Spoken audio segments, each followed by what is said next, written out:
up. So first of all, good morning. It's so nice to be here with all of you. If you're on the East Coast, I guess. Good morning, everyone. Good afternoon. And I am here pitch hitting or subbing for Rabbi Marcia here. She is actually at a conference in Los Angeles today.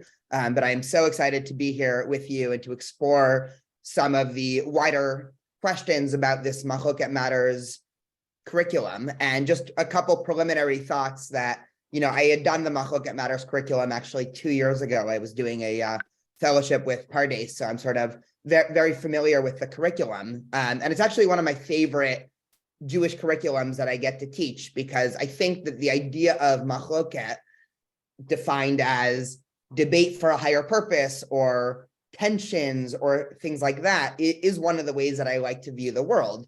And I think even the term Mahloket itself, right, it's obviously a word that features heavily throughout rabbinic literature, but it always connotes people that are in a disagreement specifically for the better of the collective. And so as opposed to it being defined as strictly just a argument for argumentative sake, or being a contrarian because you want to be annoying or because you really don't like the other person, the term Mahloket in Judaism, and this is really how our tradition has functioned for thousands of years, is truly in a situation where we're all starting off with the premise that everybody wants the best for the community in the future.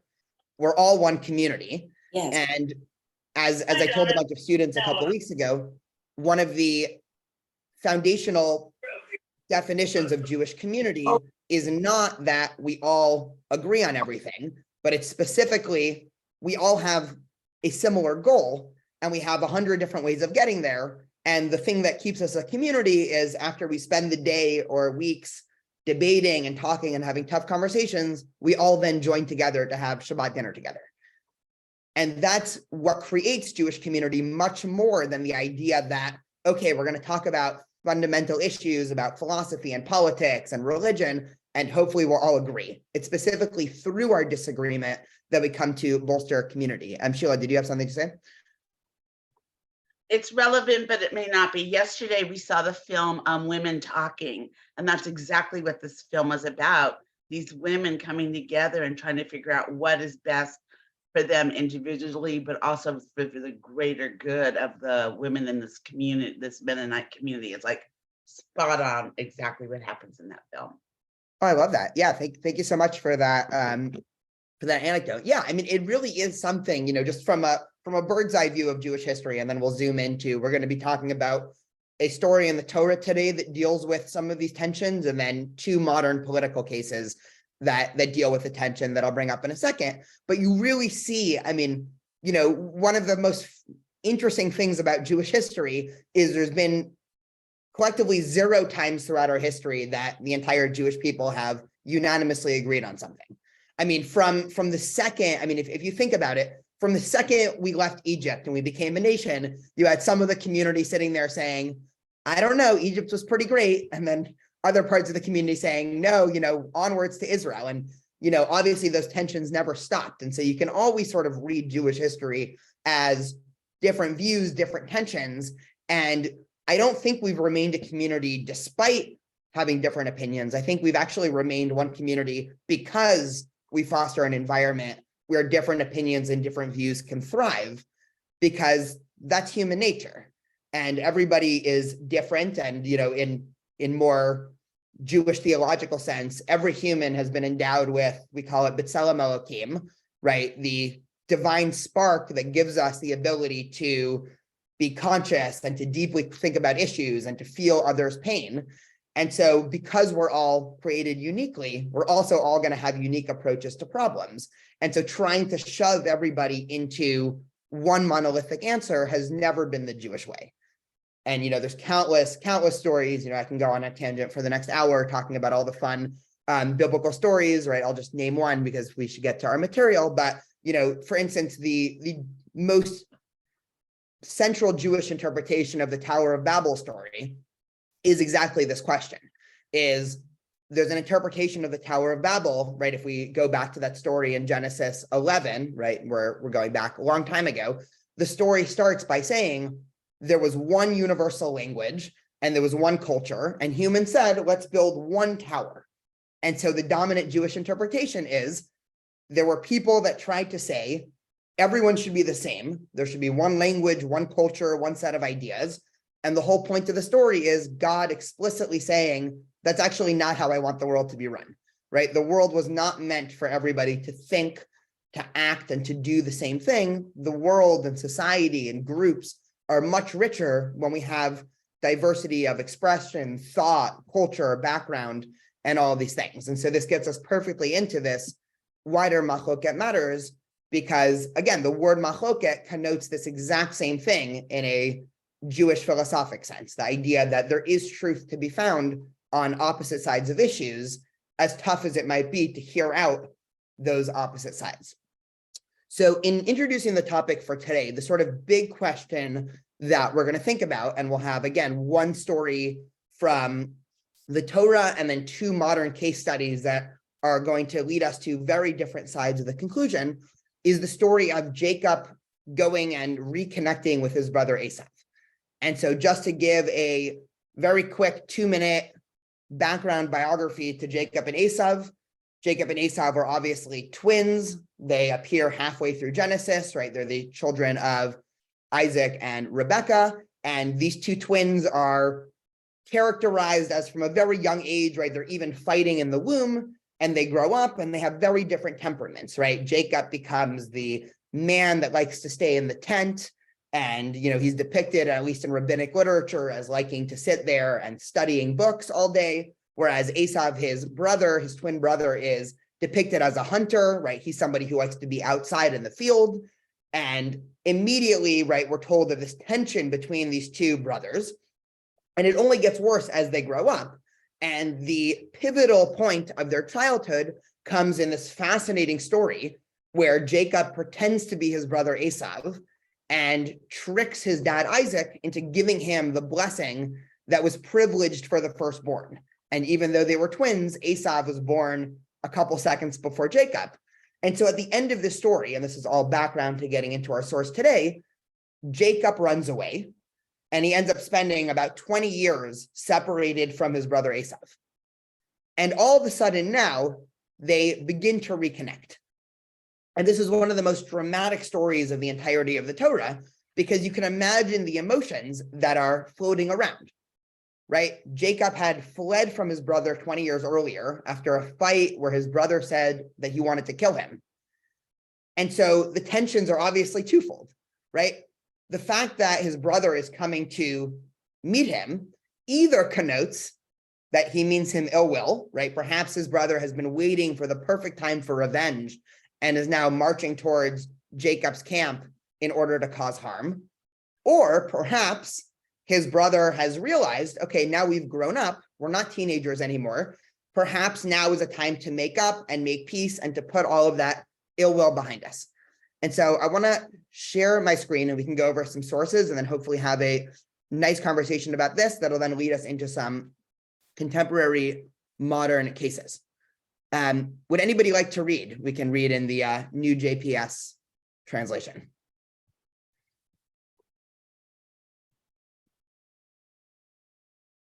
Sylvia, I'll read. go for it. I'll read. Perfect. Let's see, from Genesis 32. Mhm.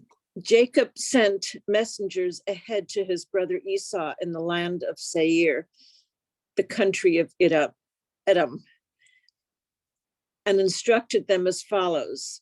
Thus shall you say to my lord Esau, thus says your servant Jacob, I stayed with Laban and remained until now. I have acquired cattle, asses, sheep, and male and female slaves. And I sent this message to my lord in the hope of gaining your favor. I gotta lower this, in hope of gaining your favor. The messengers returned to Jacob saying, we came to your brother Esau. He himself is coming to meet you, and there are 400 men with him. Yikes. Jacob was greatly frightened in his anxiety. Awesome. Thank you so much, Rosalie. So what immediate, so Rosalie, you kind of gave away, I guess, your opinion by saying yikes. But what emotions, what tensions? This is an open question. He's already petrified to meet with him, and now he hears there's going to be 400 people. I think that he was just coming with his asses and slaves, certainly not as many as 400. Yeah, so Rosalie is on the side of one, Jacob is probably already terrified for this encounter, and this only exacerbates the terror. And then Rosalie, I'll ask you one more question, and then we can open up to other opinions here. Is Jacob justified in being petrified of this situation? Well, having not heard from his brother after all these years,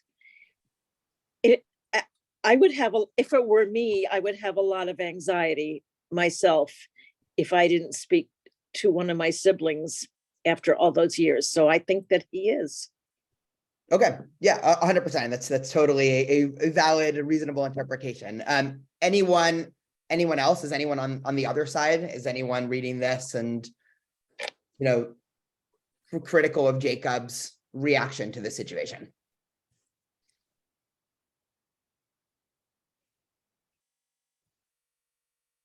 Or I'll frame the question in a slightly different way, right? Yeah. One of the things about biblical interpretation, and we can just go over a little bit of methodology, and then Ray, I'll take your question or point in 1 second, is the way in which both rabbinic and medieval thinkers read the Torah is on the assumption that there are very few extraneous facts or verses given in the Torah. And so it's almost a strange, right? The fact that the Torah pinpoints, right? In Hebrew, it's Vayira Yaakov Ma'od Vayetzer Lo, right? Or Jacob was greatly frightened in his anxiety, is strange for two reasons. One, it's strange because the Torah rarely points out emotions, right? This is almost, if we think of this in a literary sense, a lot of times the Torah has a bird's eye perspective, and very little do we actually get told what the emotions of the characters are. The second is almost this double language of he's greatly frightened and anxious, or in another translation, he became very frightened and it distressed him. Ray, what were you going to say? Yeah, so this is that I have nuclear weapons and I'm ready to use them will create great, that there's going to be conflagration in the world. So this is the world from the Torah perspective. And so this is going to cause great conflagration for the reader or the listener. And so that's the potential. It's not just the 400 men coming, but how is this going to create in that entire world this horrible thing that's going to happen? Interesting. So what you're saying, let me know if I understand you correctly, is that this is a conscious, to some extent, power play by Esav to show that, or the writers of this are giving us that this is the big blow up, the great destruction, because all the time it's God that destroys, but this is the potential for humans to destroy the world, because that's the world in this mythology, right? Mm-hmm. So yeah, I like that's that. That's how I see it. So, go for it, Rosalie. yeah. So what Ria is saying, it's the same as Putin having nuclear weapons and the West not helping Ukraine. No, that's not it. It's not. So when we used to do what do you call it, exercises, the kids did exercises in school, and a nuclear war started, and they were going to go under their desk and put their hands, and then so somebody said, "Kiss your ass goodbye." So it's this whole world view, because this is the world, and that this is happening. And so that this is the potential destruction of this world. And so because to them, the 400 men equal nuclear war. That's just, I was saying the same thing. I thought. Well, it's just that it's not just between the brothers. This is the whole thing. Does that make sense to anybody? But that was the world that they knew then. Well, and that we know when we're reading it or listening to it. Yeah. Sylvia, what were you However, yes, however, I have to come a little bit on Rosalie's side, only because this is the world that Ukraine knows. That's if something, when things happen in Ukraine, that's the Yeah. whole world. Yeah, but You know, now, so the now world is let's, being destroyed. but let's take ourselves back into this worldview, this mythology, this story, and you know, that how do we, being now into that story, how does it affect us, and why do we become frightened with Jacob about the 400 men? Mhm. So that's all. I just the view. It's a view that we're given into this story. So it has a lot more effect, and it's more frightening than just saying, "Oh my goodness, my brother has all these people, and what am I going to do?" And I'm afraid, and I'm anxious. Yeah. It has greater effect than even that. Yeah. So taking a step back, and by the way, you know, on this source sheet. 30 seconds. Oh, sorry. I'm sorry. On this source sheet, it doesn't go to the continuation of the story. What of course happens is, just to go back to where the story happens, is Jacob eventually divides his people into two camps, and he explicitly says, you know, if my brother comes to one camp and attacks it, the other camp is going to be able to escape. And so Jacob basically has a freak out, all hands on deck moment of, there's about to be some sort of war, there's going to be a disaster, and I need to prepare myself in any way possible for this, you know, battle that's about to ensue. Now, the interesting question that I think arises from here, and where a couple of the biblical commentators get at, and that's the direction we're going to pivot into, is to what extent does the act of preparing for war or explicitly showing your fear or your hand, to what extent can that potentially actually create a barrier to potential peace? And so another way to phrase this is, let's say, for argument's sake, that after all these years, Esau finally sought out his brother, specifically for the reason of he wanted to tell him, you know, there's no hard feelings between us, right? Esau is almost showing, you know, listen, I'm a successful man, right? I'm the head of this tribe of multiple hundreds of men, right? Probably that means thousands of people in the ancient world. And, you know, there's no ill will now between us.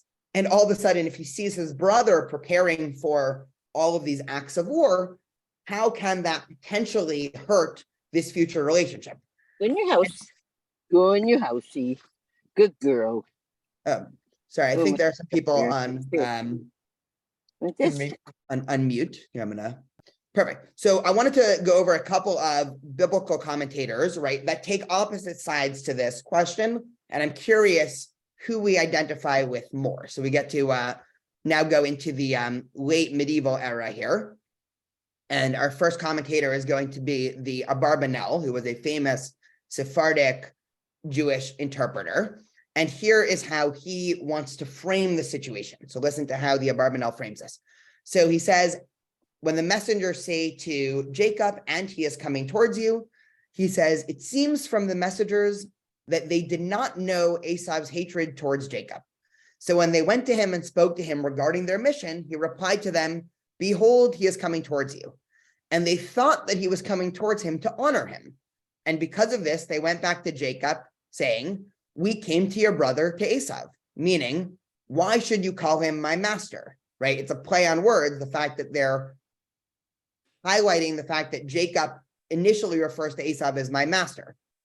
And he is none other than your loving, loyal brother. And behold, I'm just scrolling down, he is also coming towards you, meaning it is not enough that he should receive your messengers, but he himself is going and coming towards you to receive you, and 400 men are with him to honor you, right? So in this depiction of the story, the messengers come and they almost say, great news.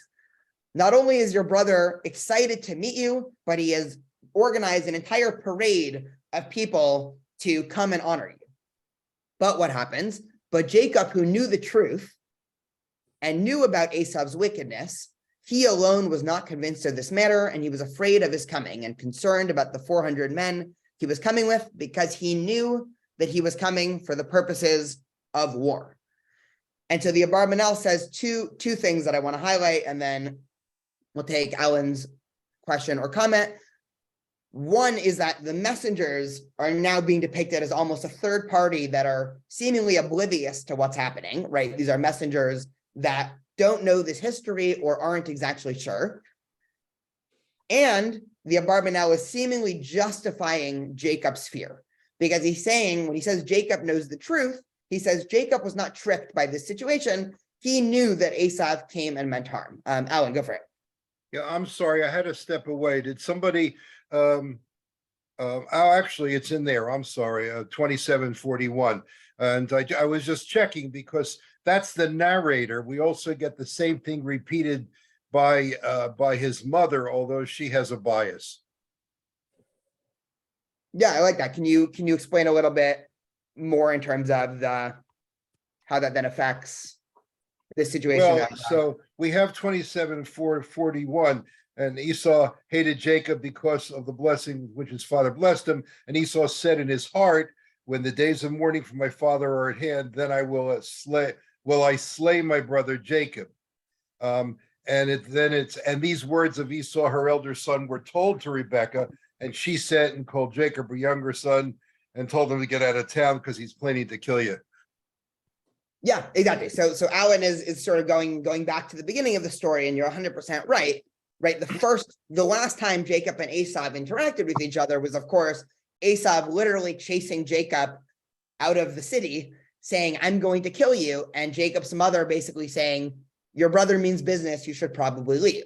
So there's a strong argument here to be made for skepticism of Esau's peacemaking, and this is what I think gives a lot of complexity to this case, because all historic situations of two people or two countries, two entities making peace with each other, they have good reason to assume ill will on behalf of the other party, because you're only going to make peace with somebody that previously you did not have peace with. And so it almost creates this paradox of diplomacy. And we'll get into contemporary examples, which is you always have previous experience to say, why should we trust this other group? Look at what they did or said before. And so Jacob certainly had reason to fear that Esau was coming in with all of this ill will. On the other hand, there could be an argument to make, and we'll see that in a second with the next source, that perhaps this potentially blows an opportunity to make peace. Sylvia, what were we going to say? Well, I understand that, and I appreciate it, but nobody has ever told me why we are so bent on seeing Esau as an evil person, when yes, he was tricked out of his birthright and his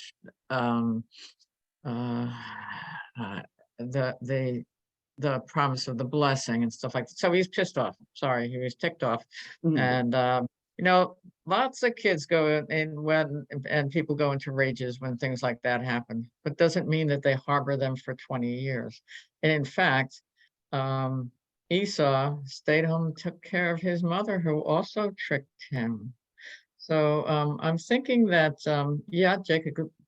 Jacob would be afraid, but to think that Esau really did have some bad intentions, I think is stretching it a little.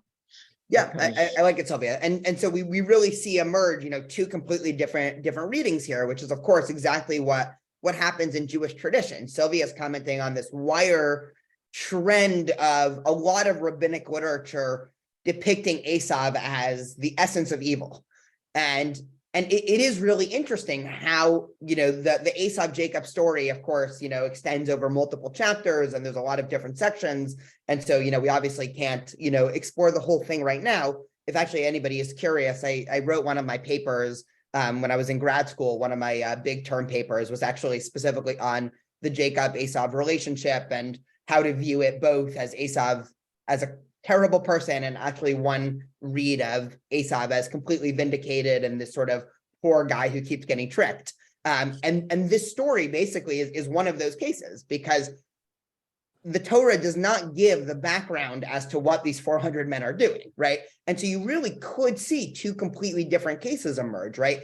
Alan's reading is completely justified based off of previous history, right? You know, you could imagine one person, right? You know, let's even thinking of this in a modern political, you know, I know some people were talking about international relations before, right? This is almost a perfect parallel, because you could imagine the people on one side of the political aisle saying, anybody who doesn't think Esav is coming to attack is crazy, right? He said he was going to kill you.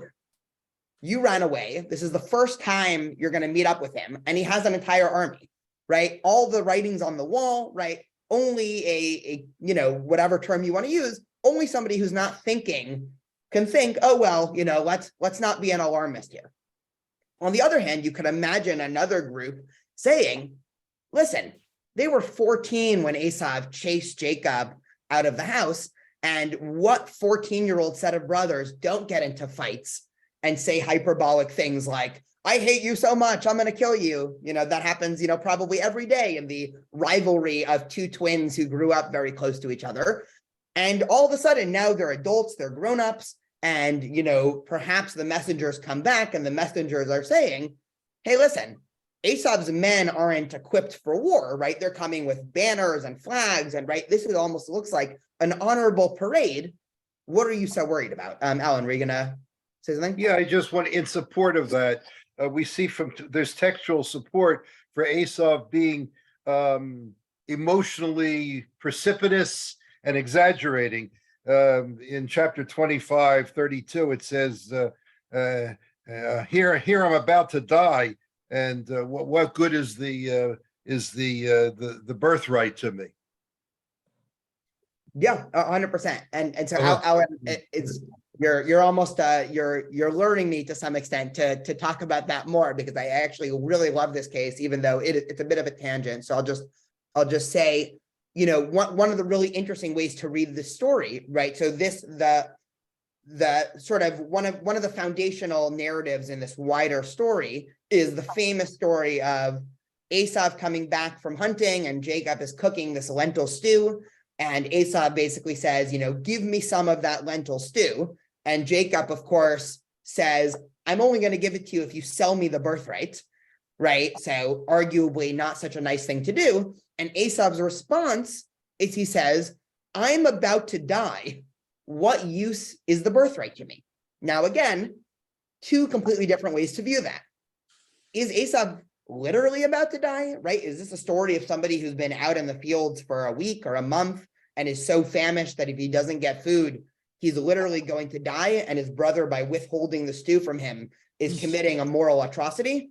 Or is Esav being hyperbolic? And again, as maybe 16-year-old boys say, I'm so hungry, I'm about to die, when, you know, maybe he just hasn't eaten since breakfast, right? And so again, there's so much ambiguity, right? And I think these stories in the Torah give rise to these ambiguous cases where you do have to go into this philosophic or moral introspection, because these stories really do set us up for, I would argue, real life scenarios.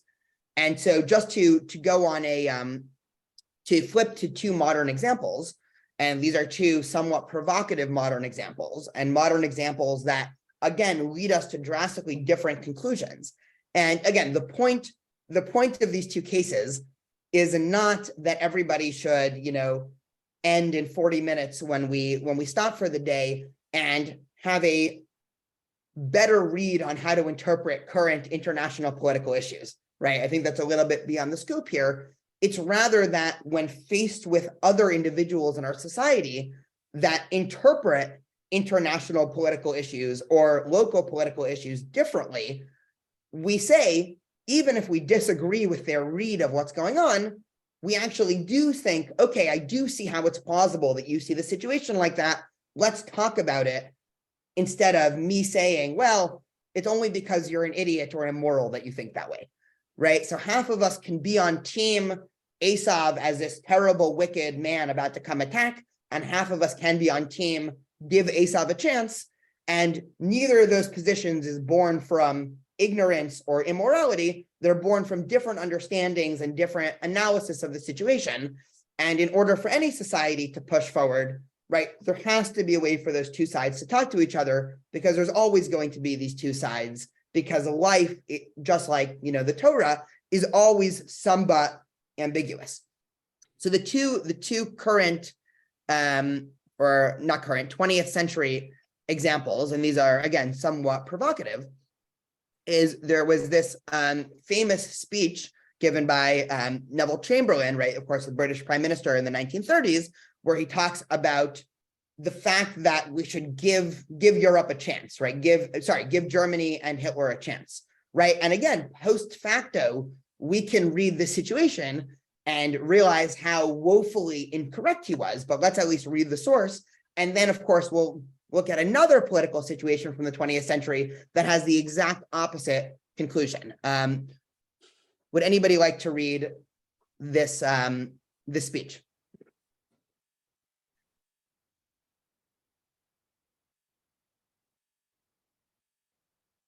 Alan, can I pick on you to read this?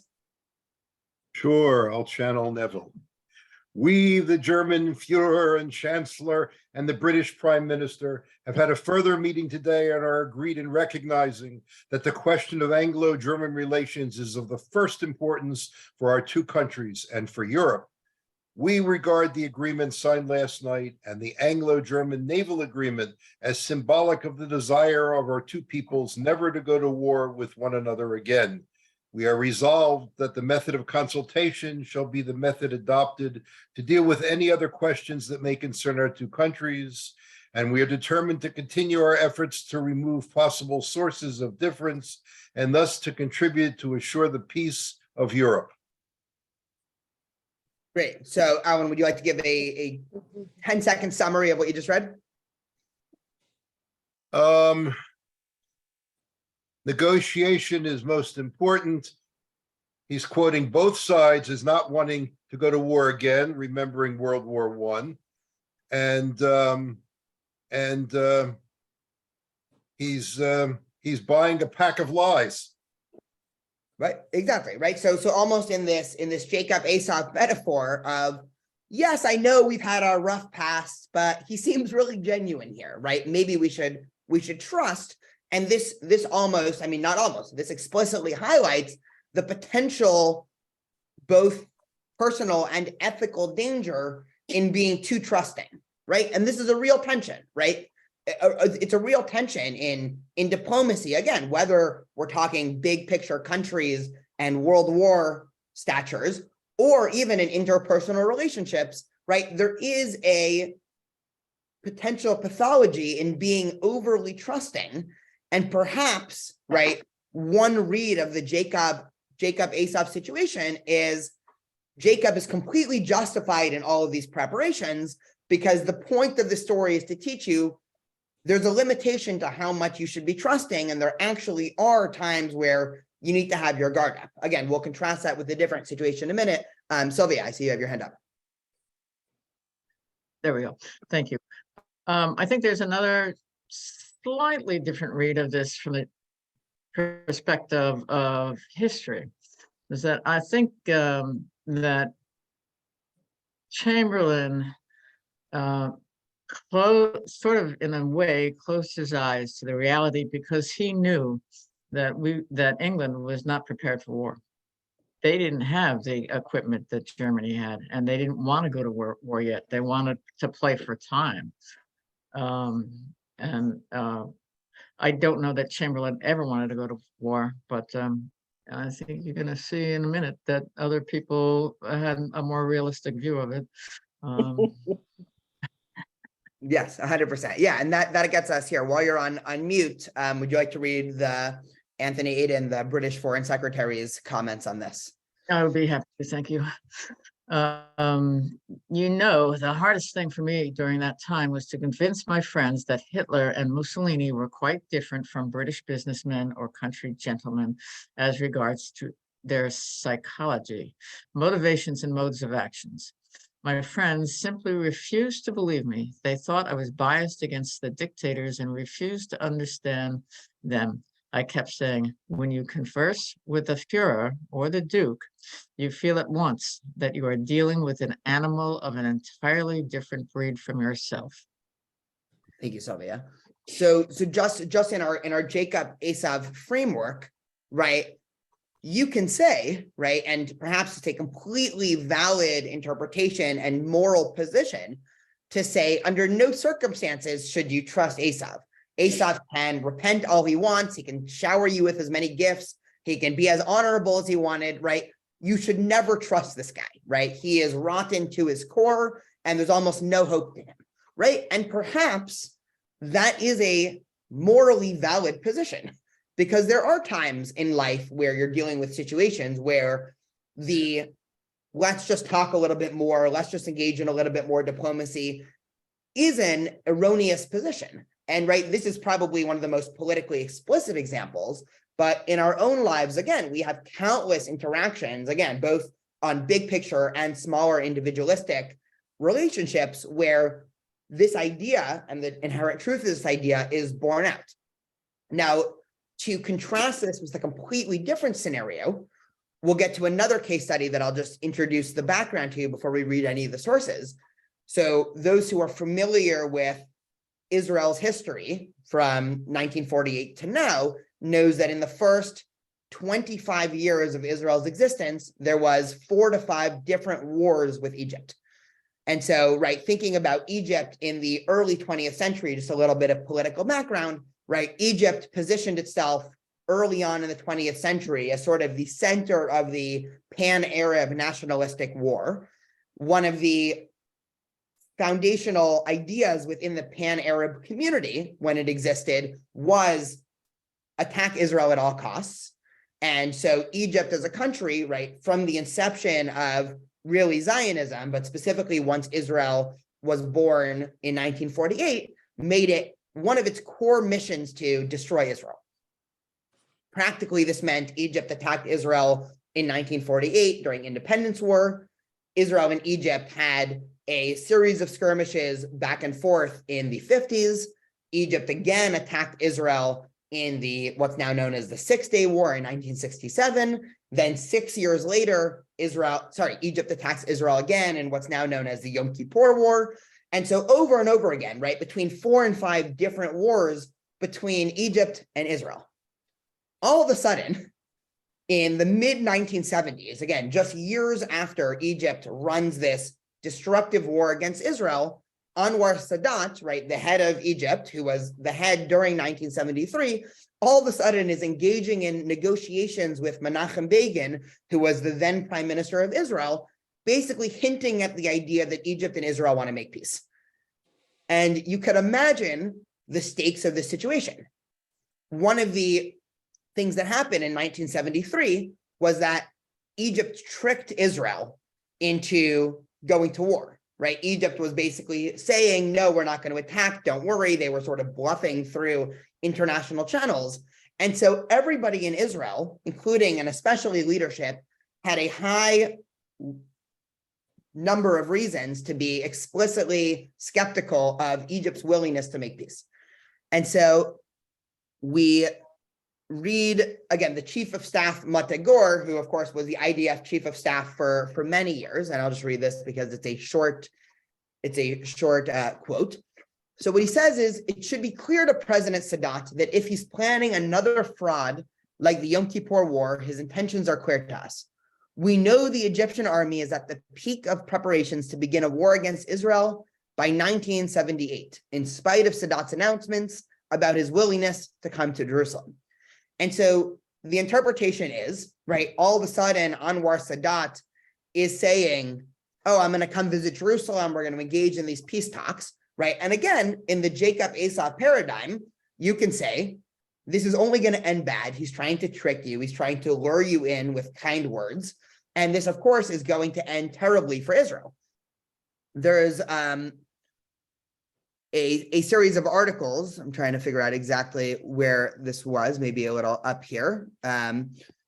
Okay, I don't know exactly where it is, but a series of articles that were actually published, right? The IDF has a relatively strict timelines of when they let data go out into the public. And so one such timeline is, right, they have 20 years, 30 years, 40 years of when they let information go public. So a couple of years ago, on one of the decade anniversaries of this, they put out a whole bunch of reports and they made it known for the first time that there was an entire squadron of snipers when Anwar Sadat actually landed in Jerusalem, because most of the Israeli higher-ups were convinced this was going to be a surprise attack and there was going to be a whole shipment of Egyptian commandos in the plane.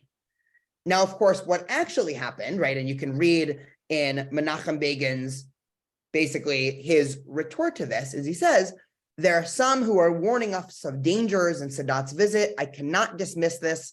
After the visit is over, if there's a need to reevaluate the situation, I will do without any hesitation. In the meantime, I don't see any great dangers. And so on the other hand, you have Menachem Begin at the time. And again, post facto, right, 40 years later, we can say Menachem Begin was exactly correct, right? Where he said, guys, we have to give this a chance, right? There are naysayers in society basically saying there's no hope for peace, right? This is a surprise attack. Let's not let him come in. And if we do let him come in, let us do it with the utmost skepticism. And if that would have happened, right, if, you know, we can enter into some alternative historical timeline where Israel did not accept this invitation, or again, in the Jacob Asaph paradigm, when Jacob said, you know what, I don't want to go meet my brother, right? History could have been much different and much worse. And so we have these two paradigms. And just to— Actually, Rabbi, Yeah, go for it. we have three. Isn't this kind of like the Trojan horse, but by jet? That belief system? Yeah, I like it. Say more about what that paradigm is in the Well, it's when, you know, during so Helen of Troy was kidnapped by by Paris, right? And then the Greeks went over to Troy. Oh no, it couldn't be that. I'm getting my Odyssey and Iliad mixed up. But basically, it was, you know, they'd been at war, the Greeks and the Turks, and then Agamemnon says, oh no, we're going to leave, but before we leave, we're going to give you this beautiful horse, right? And the Trojan warriors were reluctant, skeptical to bring it in through the gates of Troy, but they did. And at night, all the Greek soldiers, led by Achilles, once played by Brad Pitt, came out of the Trojan horse and you know, ransacked them. Yes, I wonder if the Trojan horse paradigm is somewhat similar, at least, to the ill will meaning the need, right? Again, there's a real tension here, right? One of the things in which the Torah does a great job at, and you know, one of the main jobs of a biblical interpreter and a Jewish philosopher, however we want to conceptualize it, is to highlight. I mean, we there's a famous statement in rabbinic literature. It says Masa Avot Simon Labanim, right? The stories of the ancestors, right, usually referring to Genesis and Exodus, are the same stories for the descendants, right? It's almost the rabbinic way of saying history repeats itself, right? And so there's serious tensions to draw out from these biblical paradigms.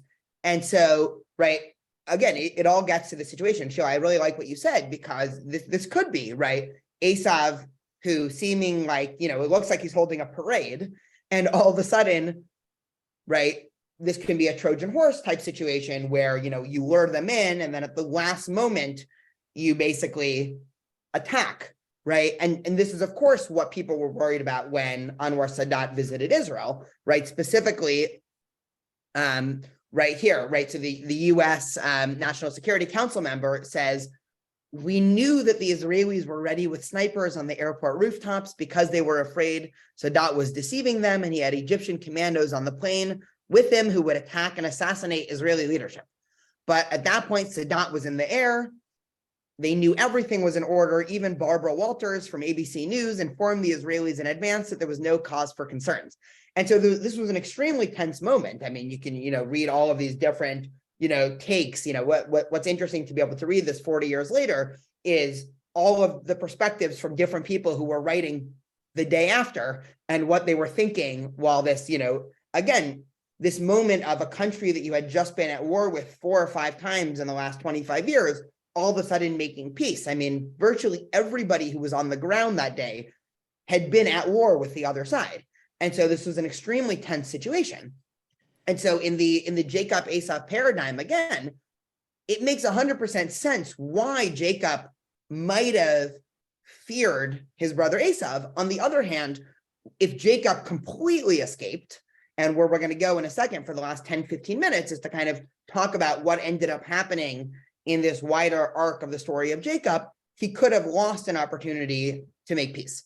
And so without actually going into the sources, because I don't know if we have enough time to do that, the story that appears in the Torah right after Jacob's messengers coming back and informing about the 400 men are, as we said before, Jacob immediately splits his camp into 2 different squadrons. And he then, has this monologue where he prays to God, basically saying, God, please save me as you saved my dad and my grandfather. And then we get one of the most enigmatic stories that I think appears anywhere in the Torah.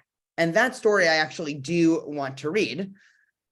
So just to scroll down a little bit. So here's what happens in the story immediately after this narrative in the Jacob story. So that same night he arose, taking his 2 wives and 2 maidservants and his 11 sons, he crosses the ford of the Yabok, right? So Jacob is now going closer and closer to Esau, right? He crosses the river that was in between them. All of a sudden, after taking them across the stream, he sent across all his possessions. Jacob was left alone, right? So all of a sudden, it seems like what just happened was Jacob leads his entire family and camp towards Esau, and he is lingering on the other side of the river. Now, what's happening? It seems like the most obvious interpretation, I'd love to hear if there are others, but it seems like Jacob is getting cold feet and too afraid to go, right? Whether or not this means he's leaving his family or whether or not he's just hesitating for a moment, right? You could imagine the situation where Jacob is terrified, right? We already found out before he was scared, and he's remaining on the other side of the river after having led his entire family and possessions across. And so what happens? Well, this is the famous story, right? He was left alone, and a figure wrestles with him until the break of dawn, right? So we get introduced to this mysterious figure who, again, can be interpreted as, just to see the Hebrew for those who prefer the Hebrew. I don't know why Safari always adjusts here.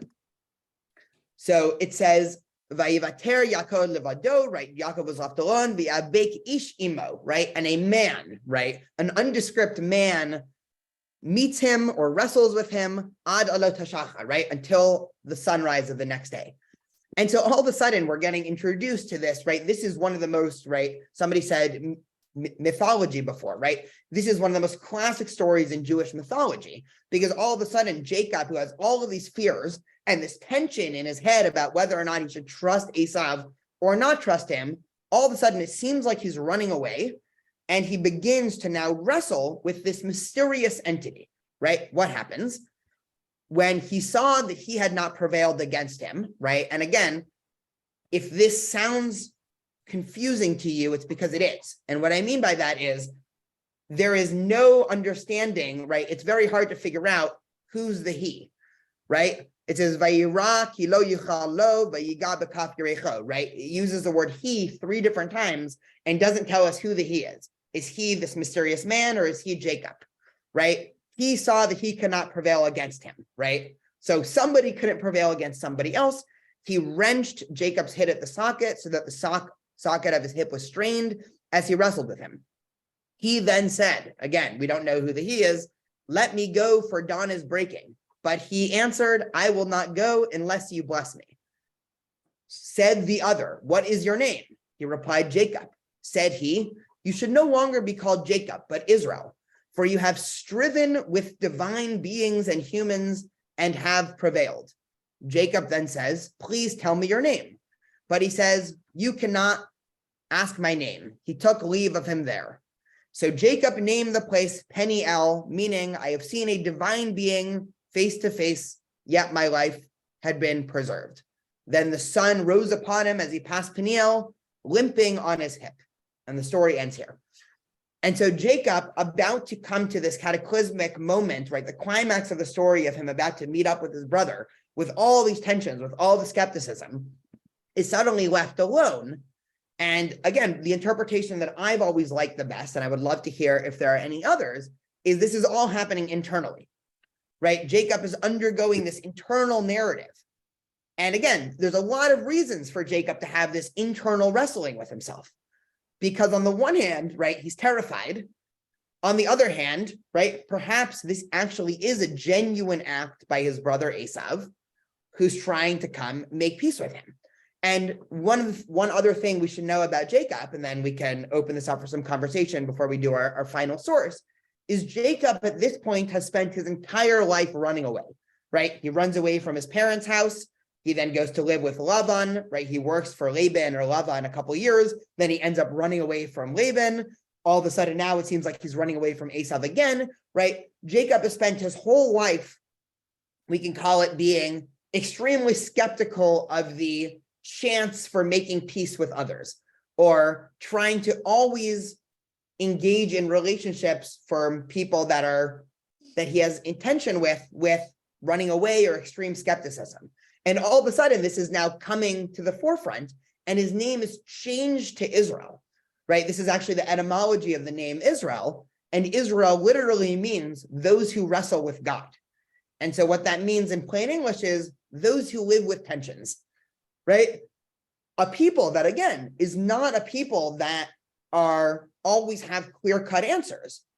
And one of the things that I think comes out from the story and comes out from, again, the real life situations is that situations and politics and negotiations, again, whether we're talking about big picture diplomacy or even when family members or couples or friends are in a fight, is that there actually are tensions, right? There are different values that could be in tension with each other. And therefore, it makes sense that different people in our society will view situations with different premises and conclusions.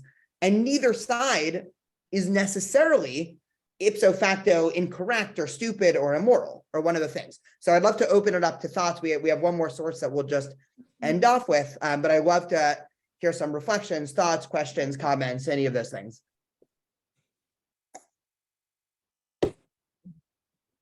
And feel free to just unmute and go. I can do that. I think that the analogy I make with this story is that first of all, this translation says a figure appears to Jacob. Doesn't say it's a man. Doesn't say it's God. Oh, but it says Ish. It does say Ish a few times, doesn't it? Yes, but the translation is a figure. Mm-hmm. It's not. Okay. So that's arguable. I mean, other translations probably do say a man. I don't know. My interpretation always has been that this is an allegory for all of us. How many of us have not wrestled with God at some time in our lives or another? We have. How many of us are afraid to meet somebody because 30 years ago, we knew them in high school and they were jerks, or they were on the bully side or whatever. And, but we do anyway. Just the little tensions in our lives. And, I think that that's the main thing that teaches me, is that we can all change, and one of the ways we change is by wrestling with our inner self, our inner God, whoever that is that we see, whoever our interpretation of our God is. And I think that this incident changed Jacob. And it's how we see these people 30 years later. they can be the same. It's we who have changed or matured. Right. Right. Or Yeah. opened our eyes. Alan, were you gonna say something? Yeah, I just wanted to point out that the Hebrew suggests that this being alone and soliloquizing is not just a one point event, because it's the pluperfect form in the biblical pluperfect, vayivater, which means the past, which it's a future, but it means an ongoing present. Yeah. Yeah, 100%. Right. So this isn't some one-time event, but this is sort of the human condition almost that again, I mean, this is a perfect story, because this is the first time that we're introduced to Israel. And this is when, right, the point in, Jewish mythology or Jewish history, whatever we want to call it, when this ceases to be the story of individuals, right? Abraham was an individual. Isaac was an individual. Jacob was an individual. Israel is all of us, right? And so it's this sort of evolution, right? And this is the first time that this becomes a story of a nation, of a peoplehood to some extent. And this is the origin story of our peoplehood, right? A people who wrestle, whether or not, again, that's wrestling with ourselves internally, wrestling with God, wrestling with, again, ideas, all of these things. Sheila, I saw a hand up. 2 questions, if I may. One, so are we saying then that the Jacob's dream way back when was foreshadowing of this meeting with Esau? Which this is what with the Wrestling with his ladders? dream, wrestling with the angels on the ladders. Yeah. So I mean, 100% it could be, and a lot of biblical commentators make a connection there, right? This is the famous Jacob's ladder, right? Some angels are going up, some going down. But again, to specifically, yes, that's such a great comment, because, right, that narrative also, right, is full of tensions, right? And again, that was specifically as Jacob was, right? The entire story of Jacob, to some extent, can be read through an internal struggle of his own mind. Right. So 2 words that maybe I was spacing out, it's highly probable, but that I haven't heard in either the writings or in our conversation are guilt and responsibility. So perhaps I'm projecting, I'm sure I'm not the only one in this class today who has strained relationships with siblings. I kind of think that just might be a few of us. And yet, in my point of view, my siblings don't talk with me because they feel, of course, this is what I want them to feel, guilt for things they have done. And yet, side by side, they have an unwillingness to take any responsibility for it. Where some of us, those of us who meet, in the Al-Anon rooms, we take responsibility for everything and everybody. And, so it's like, I think Jacob's nervousness is that he's got to face the truth of what he did. Yeah. I hope he will grow, as Rosalie just said, that he will have matured to that point, and we can be, God, what was mom doing that she kind of led me into doing that? Not that they should blame Rebecca, but come on, she has a big part in this too, in this mess.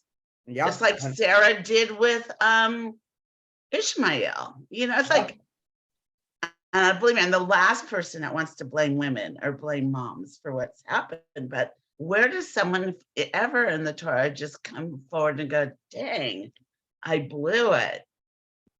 Yeah, no, 100%. I always joke that, Genesis reads as the opposite of, a good parenting book. Because there's just so many, there's so many errors. The Kabbalists actually take things one step further in this story.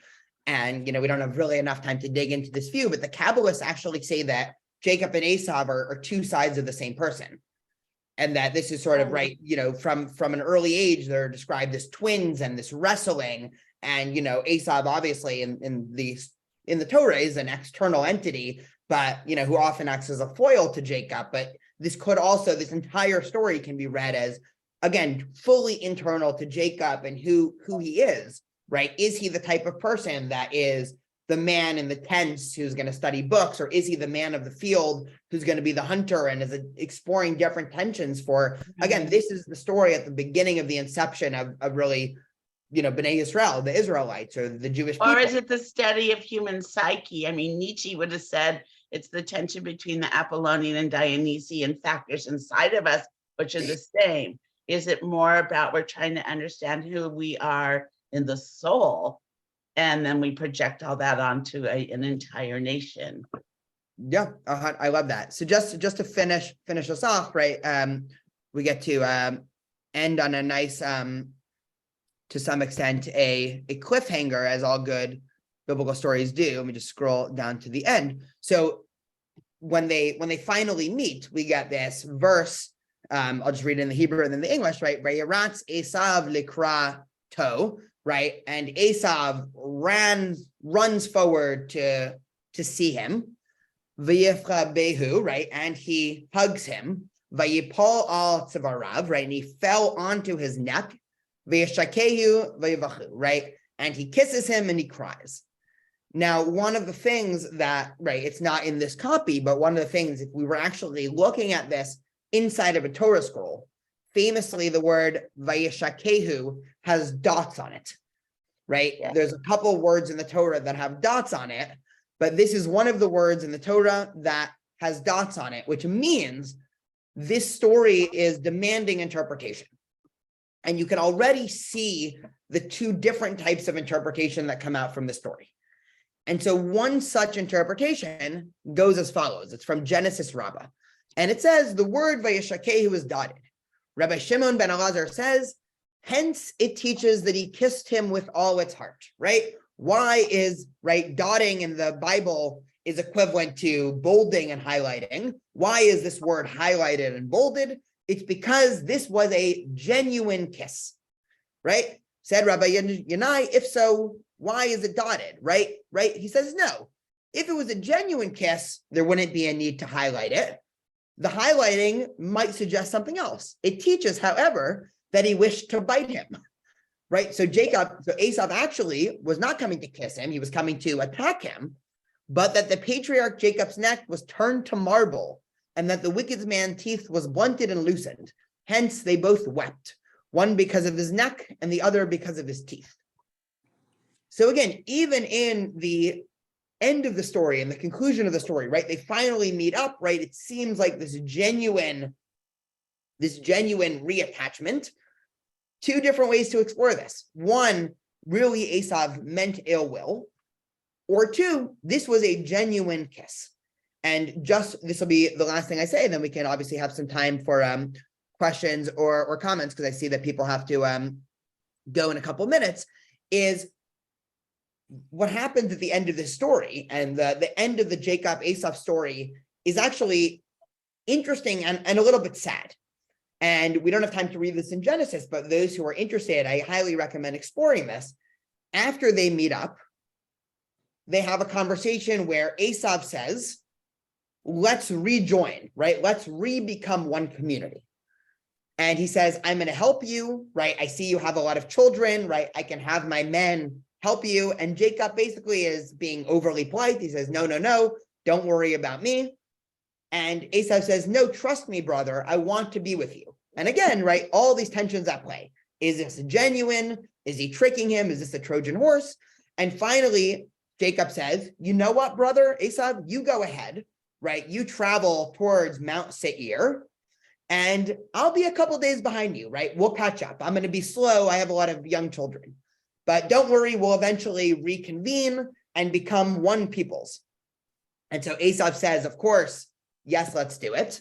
And I actually want to find this in the source just for the last, just for the end here, because I think it's a lot more powerful reading it inside. So give me 2 seconds to scroll down, right? So again, they are talking back and forth, just, this is what I just summarized, right? Jacob tries to give Esav something. Esav says, I have enough, brother. Jacob says, no, please accept my present.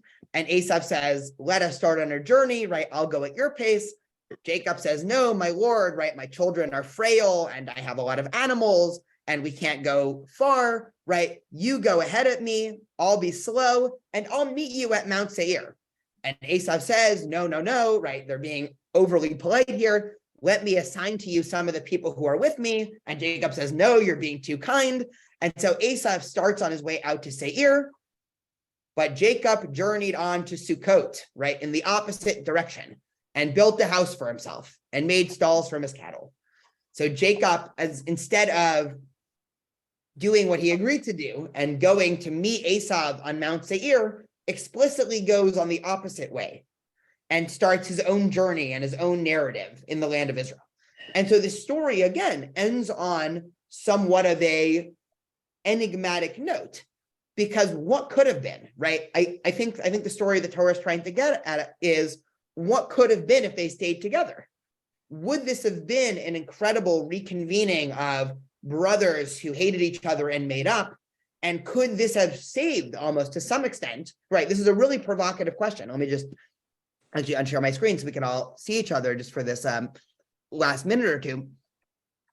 Esav ends up becoming the nation of Edom, right? All throughout the Tanakh.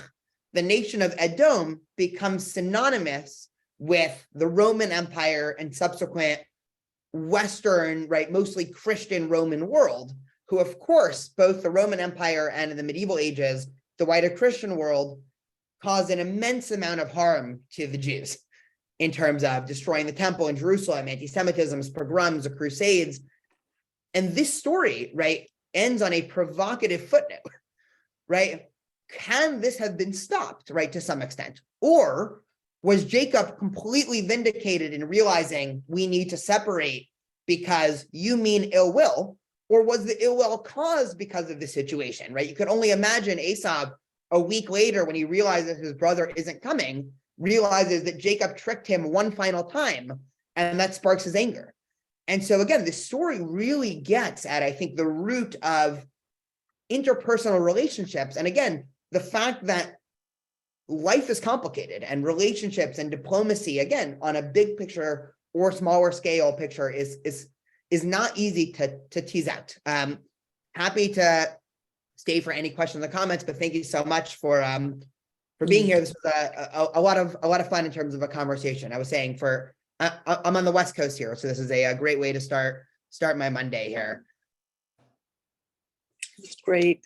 So good. Thank you so much. Thank you very much. It was a great class.